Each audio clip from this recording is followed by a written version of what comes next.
Hello, and welcome back to the 6th episode of Death Row Executions. Today's episode is on Willie Francis, an African-American boy who was put in the electrocution chair twice and finally died at the young age of 18. He had the first ever documented botched execution by electrocution. This story actually breaks my heart, and I know during the time of racism and segregation, there were a lot of blacks wrongfully sentenced and executed. Many also lacked proper legal teams and were often interrogated without anyone present, despite their age. Willie Francis was born on January 12, 1929, in Louisiana. In November 1944, someone shot a known pharmacist in the area by the name of Andrew Thomas. Andrew's murder went unsolved for nearly 9 months with no leads or suspects. The sheriff of St. Martinville, E.L. Westweber, was frustrated with this fact and told a police chief in the city of Port Arthur to arrest any man in order to be done with the case. I looked on Google Maps, and Port Arthur is about 2.5 hours away from St. Martinville. Police in Port Arthur were looking to arrest drug dealers, and they spotted Francis carrying a briefcase. Willie Francis was in the area visiting his sister, but they ended up arresting him on suspicions of being a drug dealer.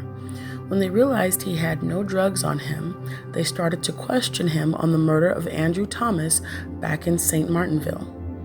Police stated that they found Andrew Thomas's wallet and ID on Willie Francis, and within minutes of their interrogation, had a signed confession from him.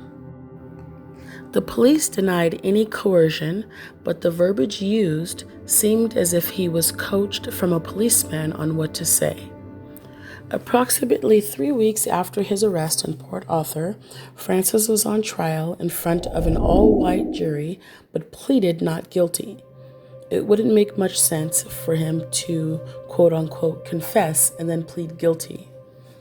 Unfortunately, his lawyers weren't happy with his plea and refused to make an opening statement or question any of the witnesses, even though the evidence against Francis was unreliable. One of Andrew Thomas's neighbors was a witness who heard the gunshots on the night of the murder, and when he looked out of the window, saw headlights in the victim's driveway. How likely was it for a poor black teenager to afford a car, let alone drive a car? Mind you, Francis did not even know how to drive. I question why there are reports that say they did not have any suspects for 9 months when police officers had a gun that was found near the murder scene, and it belonged to a deputy sheriff in town. This sheriff had also been seen by witnesses to have threatened to kill the victim because he thought he was having an affair with his wife. So, was this a cover-up? The gun was not even examined for fingerprints and was lost while en route to the FBI for analysis, so I personally believe this was always an inside job. I'm surprised it didn't take hours with how biased the trial was, but it took 12 jurors 2 days to find Francis guilty of murder and sentenced him to death, even though he was just the tender age of 15. Also, the wallet and ID police officers claimed to have been in Francis's possession were not even mentioned in the trial, so I wonder what substantial evidence they had that they felt the need to sentence him to death. On May 3rd, 1946, Francis was scheduled to die by method of electrocution. At the time, a specific electric chair, nicknamed Gruesome Gertie, was able to be transported from prison to prison to carry out executions. On this particular day, there were 2 people in charge of setting up the chair and carrying out the execution: Captain Effie Foster and an inmate who was an electrician by trade, Vincent Venezia. Both men were drunk and screwed everything up. Captain Foster strapped Francis in, turned on the switch, and said, "Goodbye, Willie."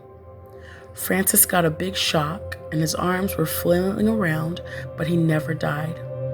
Witnesses heard him screaming under the hood, take it off, let me breathe." Switch turns off after they noticed he was still breathing, and despite it being the executioner's fault, and despite the fact that he just tortured an innocent person, Captain Foster was extremely upset with Willie Francis and yelled, "I missed you this time, but I'll get you next week if I have to use a rock." Some people in this world are just plain evil. Now, while Francis did not die the next week, and it took over a year for his second execution, media was heavily involved in the shock factor of this case and interviewed Willie on how he felt in the chair. Willie went on to say, "The best way I can describe it is wham, zzz," he said. "It felt like 100 and 1,000 needles and pins were pricking in me all over, and my left leg felt like somebody was cutting it with a razor blade. I could feel my arms jumping at my sides. I thought for a minute I was going to knock the chair over. I think I must have hollered for them to stop. They say I said, 'Take it off, take it off.' I know that was certainly what I wanted them to do. Turn it off." I cannot even fathom how it must feel to survive an electrocution. But within that year, Willie's father, Frederick Francis, was able to hire a lawyer by the name of Bertrand de Blanc. Bertrand de Blanc was also best friends with the victim, Andrew Thomas. De Blanc was far different than the men who represented Willie the first time around, and he actually believed in his innocence. De Blanc tried his best to appeal Willie's death sentence and went on record saying that it was not human to go to the chair twice. It also constituted cruel and unusual punishment, which was under the Eighth Amendment, and went against the Fifth Amendment, double jeopardy, when it speaks of punishment for the same crime more than once. De Blanc clearly fought hard, but despite his efforts, Willie was rescheduled for execution on June 7, 1946. De Blanc then went to the Supreme Court, and they ruled against Francis 5-4, one day before his 18th birthday. Pictured here is Judge Felix Frankfurter. Although his personal ruling was against Willie Francis, he was conflicted and tried to get clemency for Willie by going to Governor Jimmy Davis. His efforts ultimately failed as well. De Blanc wanted to fight more, but this time wanted to go with the fact that the executioners were drunk, but Willie could no longer drag this on any longer. He was tired of the disappointments and said he was ready to die. Willie also told a reporter a few days before his execution that he was going to meet the Lord with his Sunday pants and Sunday heart. On May 9, 1947, Willie Francis was strapped in and was asked at 12:05 if he had any last words, and he replied that he had none at all. Switch goes on, and he was declared dead 5 minutes later at 12:10 p.m.